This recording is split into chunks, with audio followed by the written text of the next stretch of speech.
ప్రముఖ నటులు మోహన్ బాబు గారి మీద హత్యాయత్నం కేసు నమోదైనటువంటి నేపథ్యంలో మోహన్ బాబు గారిని అరెస్ట్ చేయాలి అంటూ జర్నలిస్ట్ సంఘాలన్నీ కూడా డిమాండ్ చేస్తున్నటువంటి నేపథ్యంలో నేడో రేపో మోహన్ బాబు గారు అరెస్ట్ కాబోతున్నారు అనేటువంటి ఒక వార్తని ఇప్పుడు సోషల్ మీడియా వేదికగా చేసుకొని కొంతమంది ప్రచారం చేస్తున్న నేపథ్యంలో అసలు ఈ అంశం మీద మనం విశ్లేషణ చేసుకునేటువంటి ప్రయత్నం చేద్దాం.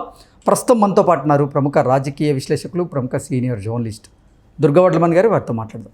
దుర్గా, నమస్తే అండి. నమస్తే అండి. మంచు కుటుంబంలో అగ్గిరాసుకుంది. తండ్రి కొడుకులు ఇద్దరు కూడా ఒకరి మీద ఒకరు ఆరోపణలు చేసుకుంటూ ఒకరి మీద ఒకరు పోలీసులకి ఫిర్యాదు చేసేదాకా ఆ వివాదం అయితే వెళ్ళింది. ఈ నేపథ్యంలోనే మోహన్ బాబు గారు ఒక మీడియా జర్నలిస్ట్ మీద ఆయన దాడి చేసినటువంటి నేపథ్యంలో ఆయన మీద హత్యాయత్నం కింద కేసు నమోదు చేశారు. జర్నలిస్ట్ సంఘాలన్నీ కూడా ముక్తకంఠంతో దాన్ని ఖండిస్తూ ఎట్టి పరిస్థితుల్లో మోహన్ బాబు గారిని అరెస్ట్ చేయాలి అంటూ డిమాండ్ చేస్తున్నటువంటి నేపథ్యంలో మోహన్ బాబు గారి అరెస్ట్ ఉండే అవకాశం ఉంది అంటూ కొన్ని వార్తలు వస్తూ ఉన్నాయి. దీన్ని ఎలా చూడాలి? అసలు ముందు ఇక్కడ తప్పెవరిదండి? మీరు అడగండి, వాళ్ళని అడగండి. ఇప్పుడు మీడియా అత్యుత్సాహం ఎంతవరకు కరెక్ట్? ఓకే, మీడియాకి ఎవరు ఇన్ఫర్మేషన్ ఇస్తే అక్కడికి వెళ్ళారు. మీడియాకి ఎలా తెలుసు మనోజ్ అక్కడికి వెళ్తున్నాడని? మీడియాకి ఎలా తెలుసు అక్కడ గొడవలు అవుతాయని? ఎక్కడో ఉంది కదా అది. పోనీ రోడ్డు మీద లేదు, లేకపోతే ఇక్కడ మోహన్ బాబు ఇంటి దగ్గర లేదు, జూబ్లీ హిల్స్లో లేదు. మీకు ఎట్లా తెలిసింది? ఫస్ట్ సరే తెలిసింది, తెలుసుకున్నారు, వెళ్ళారు, బాగుంది. మిమ్మల్ని గీత దాటి ఎవడెళ్ళమన్నాడు లోపలికి? తలుపులు తీస్తే వెళ్ళిపోతారా? ఓకే, మనం వెళ్ళిపోగలవా? ఇప్పుడు మీ ఆఫీస్ ఉంటుందండి, మీ ఆఫీస్ తలుపు తీసిందని నేను 10 మంది కెమెరామెన్లతో వచ్చేస్తాను అనుకుందాం, అది కుదురుతుందా? వాళ్ళు అడ్డగిస్తే, మీరు వాళ్ళు అడ్డగించారు, వాళ్ళు నన్ను కొట్టారు అంటే తప్పు ఎవరిది ఇక్కడ? ఓకే, వీళ్ళు ఏం చేశారు? గేటు తీసుకుంటే మనోజ్ గేటు పగలగొట్టి లోపలికి వెళ్ళాడు, మనోజ్తో పాటు వీళ్ళు వెళ్ళారు. అది మోహన్ బాబుకి కోపం వచ్చింది. అది మోహన్ బాబుది కదా, అది మనోజ్ది. అది ఫామ్ హౌస్ కాదు కదా, మోహన్ బాబు ఫామ్ హౌస్. సరే, మనోజ్ మోహన్ బాబు కొడుకు, మనం ఏం కాదంటలేదు. కానీ మీడియాకి ఏం హక్కు ఉంది లోపలికి వెళ్ళటానికి పర్మిషన్ లేకుండా? అంటే మనోజ్ తీసుకెళ్ళాడా వీళ్ళని దగ్గరుండి? ఆ పాయింట్ కూడా ఆలోచించాలి మనం. ఓకే, అంటే మనోజ్ వాళ్ళ దగ్గరుండి తీసుకెళ్ళాడా, గొడవలు చేయించాడా? తండ్రి కోపం వచ్చి మైకు వేరకొట్టి ఒక మీడియా అతని కింద పడిపోతే అతని మీద దాడి చేశాడా? ఇవన్నీ కూడా ఆలోచించాలి.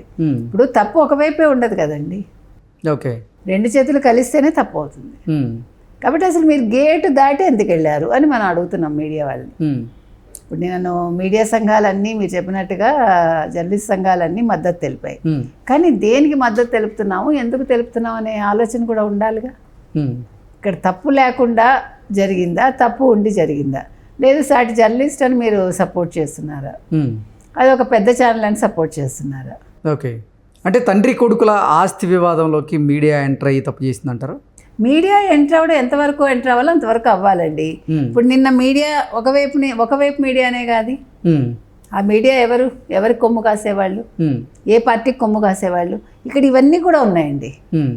మీకు అర్థమైందా? ఓకే, ఇప్పుడు ఇక్కడ మీరు పార్టీ పరంగా కూడా ఆలోచించాలి. నిన్న సపోర్ట్ చేసిన సంఘాలు కూడా ఎవరి వైపు ఉండే సంఘాలు, అది కూడా ఆలోచించాలి మీరు. ఓకే, ఇప్పుడు ఎలా తయారైందంటే, ఇప్పుడు కలిసికట్టుగా ఏ జర్నలిస్ట్ అయినా ఉంటున్నాడా? కలిసికట్టుగా ఏ జర్నలిస్ట్ సంఘాలైనా ఉంటున్నాయా? ఇప్పుడు మీరు ఏదైనా ప్రశ్నించారనుకోండి, మీరు చెడ్డవాళ్ళు అయిపోతారు. ఈవెన్ జర్నలిస్టుల్లో కూడా మీరు ప్రశ్నించారనుకోండి, వాళ్ళ సంఘంలో మిమ్మల్ని ఉండనివ్వరు. అంటే ఇవన్నీ వాస్తవాలు మనం మాట్లాడేది. కాబట్టి నిన్న మోహన్ బాబుని అంత దూరం తీసుకొచ్చింది ఎవరు? మోహన్ బాబు ఆల్రెడీ టెన్షన్లో ఉన్నాడు. అది వాళ్ళ కుటుంబ సమస్య అండి. ఆయన ఆస్తి అది. ఆయన ఇస్తాడా ఇవ్వడా ఆయన ఇష్టం. అది మీరు నేను ఎవరు మాట్లాడటానికి? అసలు మనోజ్ తరఫున మాట్లాడడానికి లేదా మోహన్ బాబు తరఫున మాట్లాడటానికి మనం ఎవరం? మీరు చెప్పండి నాకు. ఇప్పుడు నా ఇంట్లో నాకు గొడవలు ఉంటాయండి, మా అమ్మ నాన్నగారితోటో, మా ఆయనతోటో, మా అత్తగారు మామగారితోటో. పక్క వాళ్ళు వచ్చి అడిగినా కూడా నేను ఊరుకోనుగా, ఊరుకుంటానా? మీకు ఎందుకండి అని తలుపేసేస్తాను. మా కుటుంబ సమస్య, మా ఇంట్లో ఏవో జరుగుతాయి, మళ్ళీ మేమే కలుస్తాం, మీకు ఎందుకని తలుపు మొహం మీద వేస్తానా వేయినా? మరి వాళ్ళు ఎందుకు లోపలికి వెళ్ళారు? లోపలికి వెళ్తేనే కదా వాళ్ళు తోశారు. ఓకే, మీరు అసలు ఆ గేటు దాటకుండా ఉండుంటే ఇంత గొడవ జరగదు కదా. మోహన్ బాబు ఇవాళ నిందితుడు అవ్వదు కదా. ఏంటి మోహన్ బాబు గారు నిజంగా ఆగ్రహావేశాలతో ఒక జర్నలిస్ట్ మీద దాడి చేసినటువంటి నేపథ్యంలో తొలుత పహాడీ షరీఫ్ పోలీసులు మోహన్ బాబు గారి మీద భారత న్యాయ సంహితలోని సెక్షన్ 118 కింద కేసు నమోదు చేశారు. తరువాత న్యాయ నిపుణుల సలహాతో 109 సెక్షన్ కింద హత్యాయత్నం కింద కేసు నమోదు చేశారు. ఏంటి నిజంగా ఉద్దేశపూర్వకంగా మోహన్ బాబు గారు సదరు జర్నలిస్ట్ మీద దాడి చేసి ఉన్నట్లు మనం భావించవచ్చు అంటే ఏం చెప్తారు? ఎందుకు చేస్తాడండి ఆయన? అసలు ఆయన కొడుకు విషయంలో టెన్షన్లో ఉంటే అసలు ఆయన జర్నలిస్ట్ని ఎందుకు చంపాలనుకుంటాడు? ఆయనకి ఏంటి సంబంధం?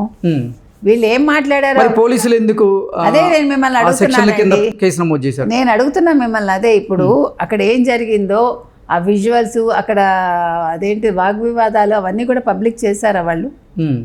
అవి చెయ్యాలి కదా. అంటే ఎవరిది తప్పు ఒప్పు అనేది ప్రజలు కూడా తెలుసుకోవాలిగా. మీరు సరే మోహన్ బాబు తప్పు చేశాడు, మేము పోలీసులు న్యాయ నిపుణుల సలహా తీసుకున్నాము, 109 పెట్టాము, హత్యాయత్నం అంటున్నారు. మరి వీళ్ళు వెళ్ళడానికి ఏం కేసు పెడతారు? ఇప్పుడు మరి మీడియా మీద కూడా కేసు పెట్టాలిగా. పెట్టాలా వద్దా? మీడియా గేటు దాటి లోపలికి వెళ్ళాకే కదా వాళ్ళు బయటికి పంపించారు. మీడియా గేటు బయట ఉండగా మాట్లాడలేదు కదా. మాట్లాడిందా? లేదు. గేటు బయట మీడియా ఉండగా మోహన్ బాబు వచ్చి గొడవ చేశాడా? కాదు కదా. ఫస్ట్ మీరు లోపలికి వెళ్ళబట్టి ఇంత జరిగింది. కాబట్టి మీడియా మీద కూడా కేసులు నమోదు చేస్తారా? ఇది కూడా తెలియాలి మనకి. అంటే ప్రతిదానికి ఒక ఇది ఉండాలండి. అప్పుడే మన లక్ష్మణ్ రేఖ దాటం ఇలాంటి గొడవలు జరగవు.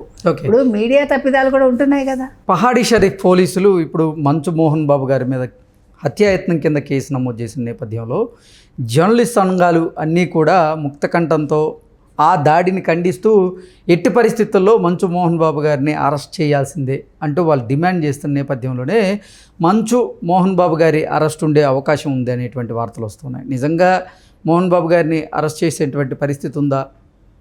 అసలు ఆ వార్తల్లో నిజం ఉందా అంటే ఏం చెప్తారు?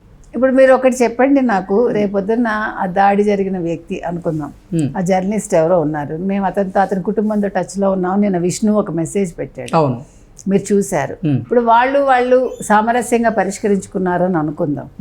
అప్పుడు ఈ జర్నలిస్ట్ సంఘాలన్నీ ఏమవుతాయి? ఈ అరెస్ట్ ఏమవుతుంది? ఈ పోలీసులు ఏమవుతారు? అది మంచిదే కదా. ఇప్పుడు సామరస్యంగా ఒక సమస్య పరిష్కారం అయిపోయింది అనుకోండి, అప్పుడు ఈ అరెస్ట్లు వీటికి తావు ఉండదు కదా. మరి ఆ పాయింట్లో కూడా మనం ఆలోచించాలిగా. ఇప్పుడు వాళ్ళ కుటుంబం సరే వీళ్ళు వెళ్ళి క్షమాపణ చెప్పి అమ్మ మేము చూసుకుంటాం అన్నీ మీకు అన్నారు అనుకోండి, ఇప్పుడు కేసు పెట్టడం వల్ల వాళ్ళకి ఏమన్నా లాభం ఉందా? మీరు నాకు చెప్పండి. ఇప్పుడు మీరు కేసు పెట్టారండి, మోహన్ బాబుని అరెస్ట్ చేశారు. ఇప్పుడు ఆ దెబ్బతిన్న జర్నలిస్ట్ కుటుంబానికి, అంటే ఇప్పుడు గాయపడిన జర్నలిస్ట్ కుటుంబం పరిస్థితి, అదే గాయపడిన జర్నలిస్ట్ కుటుంబానికి ఎవరు ఆర్థిక సాయం చేస్తారు? మీరు నాకు చెప్పండి. ఈ జర్నలిస్ట్ సంఘాలు చేస్తాయా లేదా యాజమాన్యం చేస్తుందా? ఓకే, మీరు అది కూడా నాకు చెప్పండి. మరి మంచు కుటుంబం అయినా సరే పట్టించుకోవాల్సిన అవసరం ఉంది కదా. వాళ్ళు పట్టించుకుంటామని చెప్పారు కదా. నిన్న విష్ణు చెప్పాడు కదా, మేము వాళ్ళ కుటుంబంతో టచ్లో ఉన్నాము, మేము పరిష్కారం కోసం చూస్తున్నామని అన్నాడు కదా. మరి వాళ్ళు పరిష్కారం కోసం చూసినప్పుడు మీరు చేసిన గొడవలన్నీ ఎందుకు ఇంకప్పుడు? ఇప్పుడు మీరు ఇక్కడ మీడియా కూడా తప్పు ఉందండి. మీడియా వీళ్ళు అసలు ఎందుకు వెళ్ళారు అని ప్రశ్నించాలిగా. ఇప్పుడు అతన్ని మనం సానుభూతి చూపించడం తప్ప నేను అంటలేదు. దెబ్బతిన్నవాడికి జర్నలిస్ట్ సంఘాలు మద్దతు తెలిపాయి, అంతవరకు బాగుంది, దాన్ని ఎవడు ఖండించట్లా. కానీ అసలు మీరు ఎందుకు వెళ్ళారు లోపలికని మనం ప్రశ్నించాలి కదా. ఇప్పుడు మీడియా కాబట్టి నేను ఎక్కువ అనుకుంటే ఎట్లా? నేను మీ బెడ్రూమ్లోకి వస్తానంటే ఎట్లా? అది కుదరదు కదా, జరిగే పని కాదు అది. నేను అనేది ఇప్పుడు విచారణ రెండు పక్కలా జరగాలండి. జరగాల వద్దా? ఓకే. కాబట్టి ఇవాళ మోహన్ బాబు అరెస్ట్ అవడంతో ఈ సమస్యకి పరిష్కారం వస్తుందంటే అరెస్ట్ చేయండి. కాదు సమస్యకి పరిష్కారం అరెస్ట్ కాదు అనుకుంటే రెండు పక్కల విచారణ చేయండి అని మనం అడుగుతున్నాం. ఓకే అండి, thank you so much. Thank you.